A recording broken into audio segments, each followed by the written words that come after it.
Hai Sobat Instant Movie, Assalamualaikum warahmatullahi wabarakatuh. Seorang penembak jitu dan seorang agen khusus tanpa sengaja berpapasan dalam sebuah misi yang berbeda. Keduanya awalnya memiliki tujuan masing-masing, namun situasi memaksa mereka untuk bekerja sama.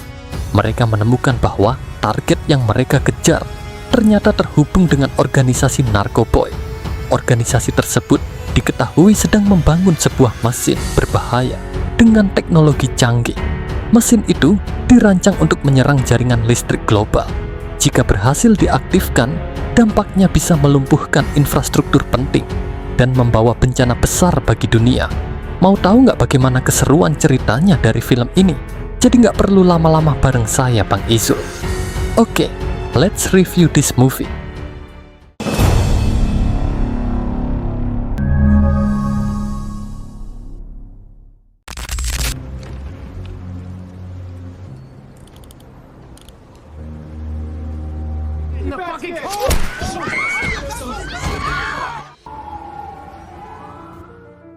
Di awal film kita diperkenalkan dua orang anggota DIA yang bernama Tony dan Juan. Saat ini mereka berdua dan para anggota polisi lainnya sedang bergegas pergi untuk menggerebek sebuah lokasi penjualan dan produksi narkoboy. Dalam perjalanan, Juan memberitahu Tony kalau ia saat ini sedang bahagia sebab istrinya sedang mengandung dan sebentar lagi akan melahirkan. Tony yang mendengarnya juga merasa senang karena sahabatnya akan menjadi seorang ayah.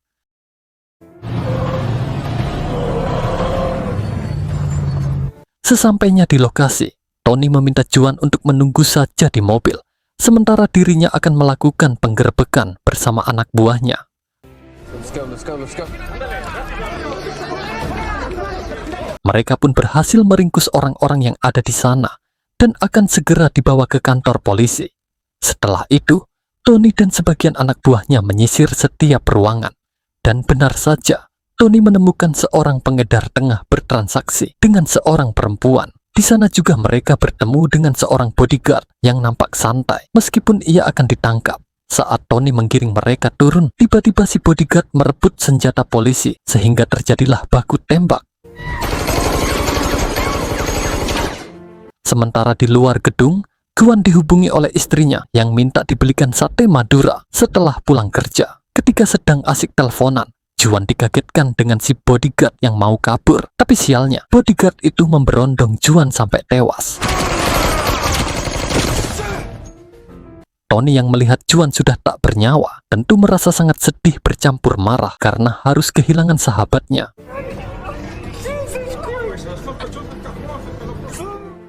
Scene beralih ke seorang kakek bernama Nick. Ia sedang santai berjemur di atas kapal yang ia jadikan sebagai tempat tinggalnya. Tak lama datang temannya yang bekerja di pemerintahan menemui Nick. Di sini temannya memberitahu kalau pemerintah ingin bekerja sama lagi dengan Nick untuk menjalankan sebuah misi. Diketahui Nick adalah seorang mantan pembunuh bayaran yang bekerja sama dengan pemerintahan. Awalnya Nick menolak pekerjaan itu karena ia sudah lama pensiun dan ingin menikmati hari tuanya. Tapi setelah dibujuk dan bayarannya sangat fantastis, akhirnya kakek Nick mau menerima misi tersebut. Temannya menjelaskan kalau misi ini adalah menghabisi sebuah kelompok yang akan menjatuhkan ekonomi Amerika. Come on, buddy, you can do this. Aye, Captain. Di kantor polisi, Tony terlihat murung dan masih bersedih atas kematian sahabatnya, yaitu Juan. Ia merasa bersalah karena menyuruh Juan menunggu di mobil hingga kehilangan nyawanya. Mengetahui Tony sedang depresi, atasannya pun menyarankan supaya Tony mengambil cuti untuk menenangkan diri dan beristirahat. Tapi Tony menolaknya karena ia merasa baik-baik saja dan masih ingin bertugas. Setelah itu, istri Juan datang dan langsung menumpahkan kesedihannya kepada Tony. Ia juga meminta Tony agar segera menangkap dan mengadili orang yang membunuh suaminya. Tony pun mencoba menenangkannya dan berjanji akan menemukan pelakunya. Kemudian Tony dan atasannya menginterogasi si pengedar yang sebelumnya mereka tangkap. Atasan menanyai si pengedar siapa orang yang memasok barang haram. Si pengedar menerangkan kalau bosnya bukan hanya menjadi pemasok biasa, tapi memiliki sebuah rencana besar. Hal ini membuat Tony penasaran. Ia mencoba bertanya apa yang direncanakan oleh bosnya. Si pengedar akan memberitahu informasi tersebut asalkan dirinya diberi keringanan hukuman dan diizinkan 1 hari menginap di hotel. Merasa informasi itu sangat penting, atasan Tony pun setuju. Want to try that again? I'll take some water, but it has to be sparkling water. Keesokan harinya, kakek Nick terlihat sedang mempersiapkan segala perlengkapan misinya, mulai dari persenjataan sampai mengganti plat nomor mobil. Setelah mengetahui informasi tentang keberadaan targetnya, ia pun bergegas ke lokasi.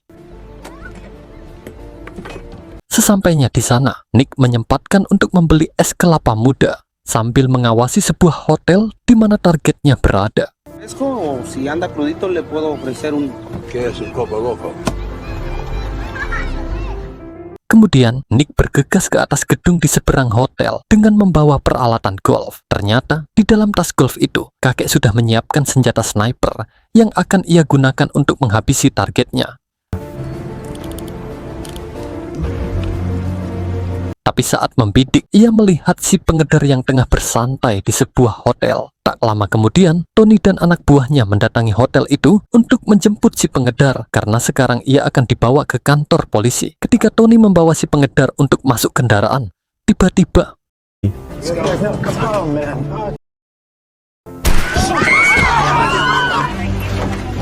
Tony pun segera berlari ke apartemen seberang jalan untuk menemukan sebuah tembakan. Di sini Tony sempat berpapasan dengan kakek Nick yang baru saja turun, tapi semua orang tidak akan menyangka kalau si sniper itu adalah kakek Nick.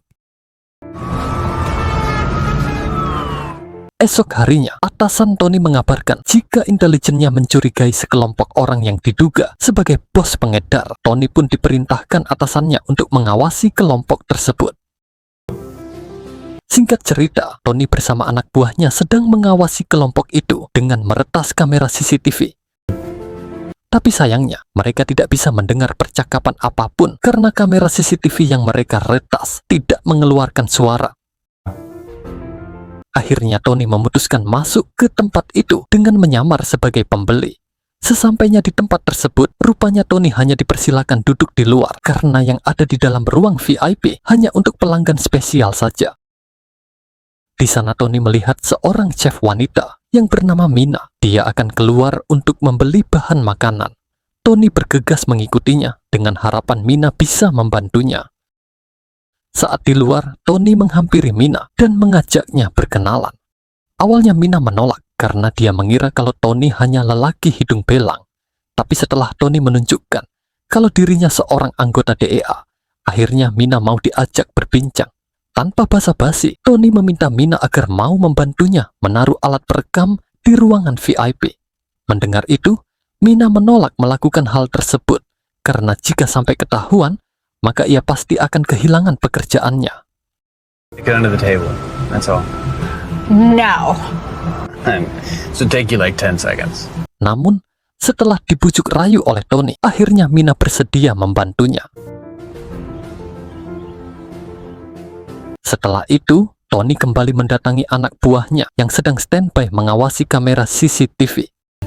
Malam harinya terlihat Mina menaruh alat perekam dari Tony di ruangan VIP. Sementara di luar, kakek Nick juga rupanya sedang mengawasi tempat tersebut untuk melakukan misinya. Tanpa menunggu lama, kakek Nick memakai penutup kepala dan menyusup ke dalam melalui jalan darurat. Di waktu yang sama, terlihat beberapa orang masuk ke ruangan VIP dan akan melakukan pembicaraan. Tapi ketika sedang diawasi, orang-orang itu malah pindah tempat, sehingga Tony tidak bisa mendengar apa yang mereka bahas. Akhirnya kita diperkenalkan dengan seorang bos dari jaringan narkoba yang bernama Raffi. Tidak pakai Ahmad, bukan hanya sebagai pemasok barang haram. Ternyata Raffi ini berniat menjatuhkan ekonomi Amerika. Maka dari itu, Raffi sampai bekerja sama dengan seorang ilmuwan untuk menciptakan sebuah alat canggih. Ilmuwan menunjukkan kepada Raffi kalau alat canggih buatannya bisa memadamkan listrik satu kota hanya dengan sebuah ponsel. What the hell is that, guys? Me carga la chingada. Power grid on the east side of the United States. Di tengah pembicaraan, tiba-tiba kakek Nick datang menyerang mereka. Dalam serangan ini, kakek Nick berhasil menghabisi beberapa pengawal Raffi. Namun sayangnya Raffi dan si ilmuwan berhasil kabur. Mengetahui keributan itu, Tony langsung datang ke sana. Tapi ternyata baku tembak itu sudah selesai dan tak ada siapa-siapa. Setelah kejadian semalam membuat Raffi cukup panik. Dia menyuruh si ilmuwan itu untuk segera menyelesaikan alat canggih tersebut karena alat yang mereka pakai sebelumnya masih dalam tahap percobaan. Si ilmuwan bersedia menyelesaikan alat canggihnya asalkan Raffi mau membayar 50 juta dolar. Tanpa pikir panjang, Raffi pun akhirnya setuju. Malam harinya, Tony menghadiri acara pesta yang diadakan saudaranya Raffi dengan tujuan untuk mencari tahu keberadaan Raffi. Bahkan Tony tak segan-segan bertanya kepada saudaranya Raffi, di manakah Raffi saat ini? Tapi saudaranya menjawab kalau ia tidak mengetahuinya. Di sisi lain, ternyata Raffi tengah mengawasi acara pesta bersama si bodyguard yang telah membunuh Juan. Si bodyguard memberitahu kalau Tony merupakan seorang anggota DEA yang pernah memburu mereka. Mendengar itu, Raffi langsung menyuruh si bodyguard untuk menangkap Tony. Go do something about it. Di acara pesta itu, Tony bertemu Mina yang jadi chef di sana, tapi tanpa diduga Tony melihat kakek Nick yang juga menghadiri acara pesta. Saat Tony menyamakan foto yang ada di HP-nya, dengan cepat kakek ini sudah pergi. Tony pun mengajak Mina untuk mengejar kakek Nick.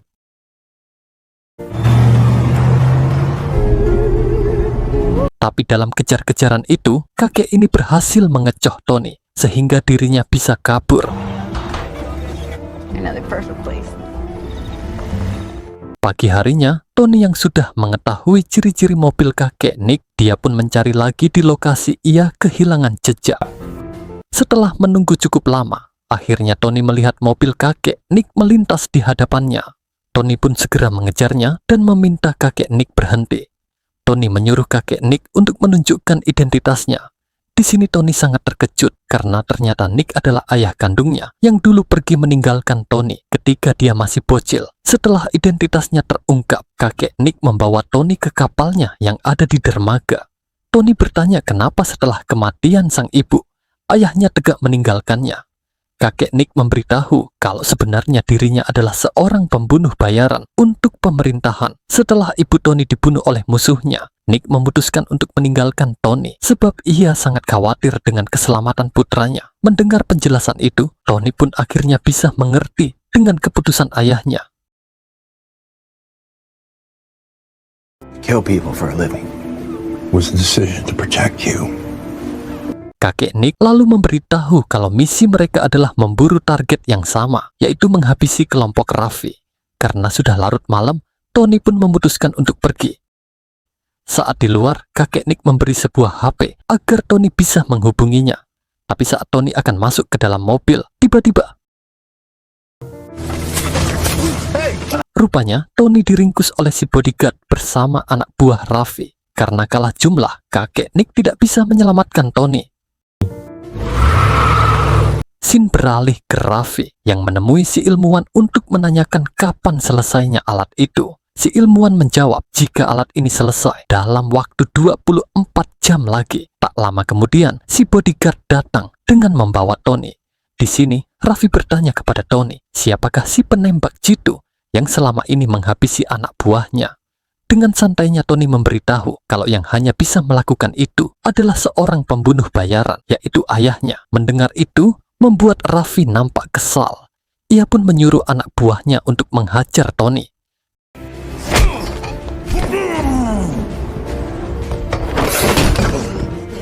Di sisi lain, kakek ini dengan mudahnya bisa mengetahui keberadaan Tony karena sebelumnya HP yang diberikan kepada Tony telah dipasangi GPS. Dia pun segera pergi menuju ke lokasi tempat Tony ditawan. Beberapa saat kemudian, kakek ini telah tiba di lokasi. Sebelum beraksi, kakek ini memadamkan listrik dan inilah yang terjadi. Walaupun hanya sendirian, kakek Nick mampu menghabisi beberapa anak buah Raffi dan berhasil menyelamatkan Tony. Tapi sayangnya, Raffi dan si bodyguardnya masih bisa kabur. Time to go home, son. Kemudian kakek ini membawa Tony ke kapalnya untuk beristirahat dan mengobati lukanya. Setelah terjadinya baku tembak, para polisi bersama atasan Tony datang ke TKP. Namun mereka hanya menemukan anak buah Raffi yang telah tewas. Di sana juga, atasan Tony berhasil menemukan alat canggih yang akan dipakai Raffi. Sementara itu, Tony yang lagi santai dengan kakek ini tiba-tiba ditelepon oleh Mina. Ternyata Mina sekarang tengah disandera oleh si bodyguard. Dia menyuruh Tony agar segera mendatanginya karena jika tidak, ia akan menghabisi Mina. Mendengar itu membuat Tony panik dan ia pun bergegas pergi. Tapi kakek Nick mengingatkan agar Tony jangan gegabah dan ia akan membantu Tony untuk menyelamatkan Mina. Setibanya di sana, Tony menemui si bodyguard yang sedang menyandera Mina. Tapi si bodyguard menyuruh Tony agar kakek Nick juga datang menemuinya. Namun, ia tidak menyadari kalau kakek ini tengah mengincarnya.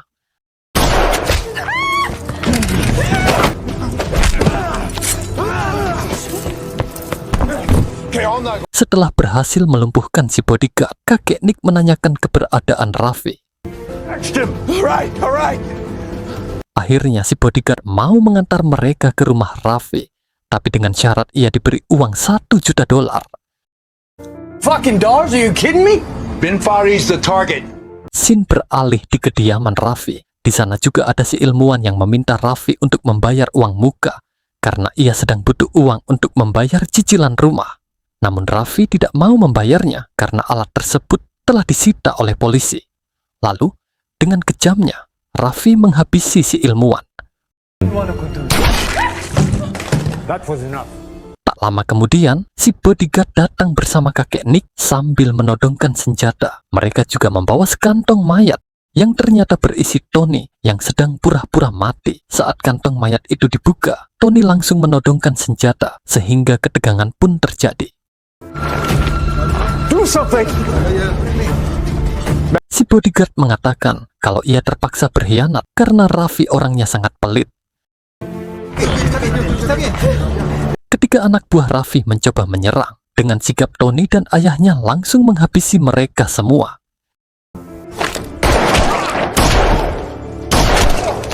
Di momen ini, Raffi memohon kepada kakek Nick agar tidak menghabisinya. Dan yang terjadi, akhirnya kakek ini berhasil menyelesaikan misinya, menghentikan rencana Raffi.